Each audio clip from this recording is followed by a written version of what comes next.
Mr. Bison lives! Mr. Bison lives! Mr. Bison lives!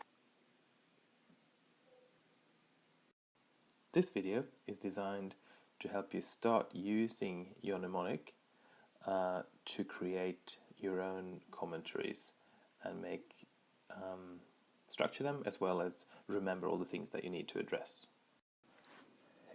You may remember the example mnemonic that I made in the sample lesson. If you don't, it was: first make Tom name 5 victorious slayers producing significant royal instability here down under. Just to remind me of the letters F, M, T, N, V, S, P, S, R, I, H, and D. So that's the mnemonic I will be using in this example. For this demonstration, I will be using a poet by Australian poet Ken Slessor called Beach Burial. Generally, in an unseen commentary in paper 1, you will not receive any information beyond the poet's name and the title of the poem. So I'm going to work on that assumption that I don't know anything about Kenneth Slessor or about this poem, and thereby try to make this as authentic as possible. So, starting off, we would start with our first impression. So the first thing I would do is read through the poem and then come up with kind of what's my first impression, what do I think this poem is about just from reading it once. And to me, it quite clearly is a poem about obviously soldiers and war and about dying, and there's a strong sense of us and them and of loss and mourning for those who have died. So that's kind of would be my first general impressions. So then really it's a matter of, once you go through your entire annotations, you kind of think, is that first impression valid or not? And if so, what has created that first impression? So the next step is to explore the mood and the tone of the poem, to represent the letters M and T. And I would say the mood is quite gloomy. There's that sense of loss that we talked about before. There's an element of reverence, and then underbuilding some sense of sorrow in the poem. In terms of the tone, it seems somber, respectful, reverent.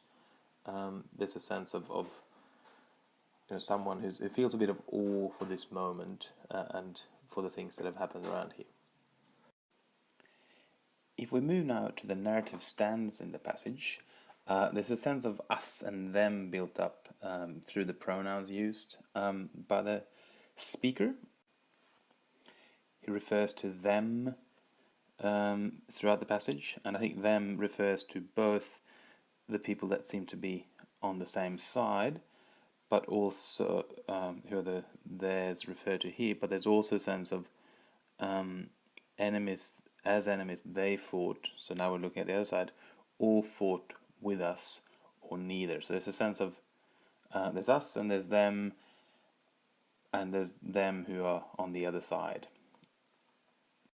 establishing some sort of connection or disconnect between the speaker and the other characters in the story. If we then move to the structure of the poem, which is represented by the F for form, we can see obviously that it's a 5-stanza poem. Each stanza has 4 lines. The meter is a little bit trickier. It's largely iambic, giving the poem sort of an elegiac quality. There's an element of lamentation about it because of that, but it's not, obviously we can't say that it's clearly pentameter or hexameter, because it does vary a little bit, and the iambs are not very strong, but it does give that kind of sense of an elegy to the poem. If we look at the progression of ideas between stanzas, it's quite clear that the first stanza has a sense of orientation. We get a place and we get the kind of the characters of the dead sailors. The second stanza combines the violence of warfare with the sorrow of the bodies lost in the ocean and in the sand. The third stanza then moves into more of a burial type setting, and we get detailed description of the crosses in this fourth stanza. and how the sense of the drowned people being there.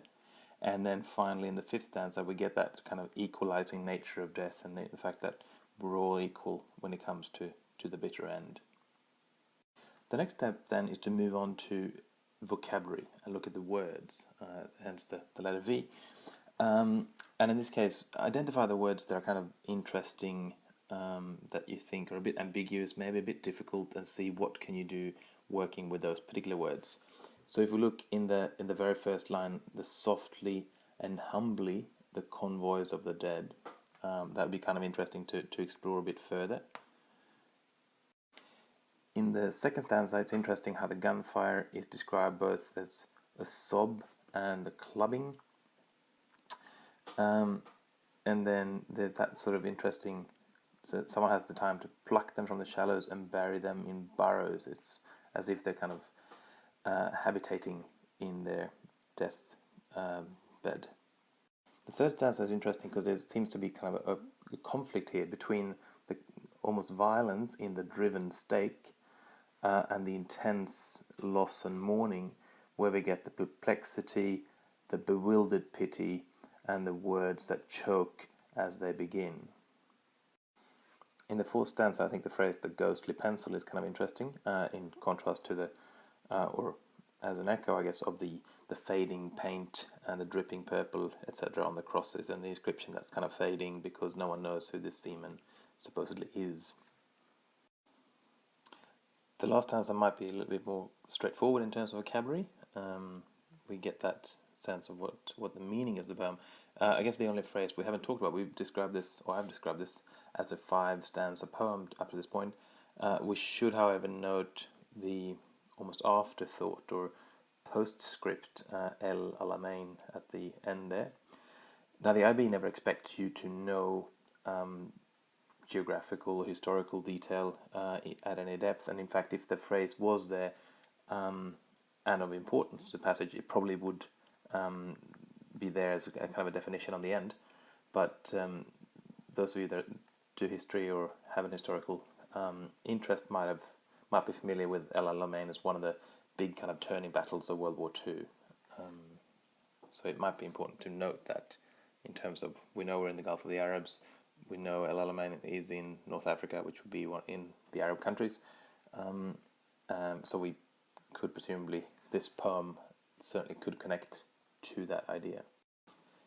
If we then carry on to the S in a mnemonic, we find we should be exploring slang or particular jargon in the poem.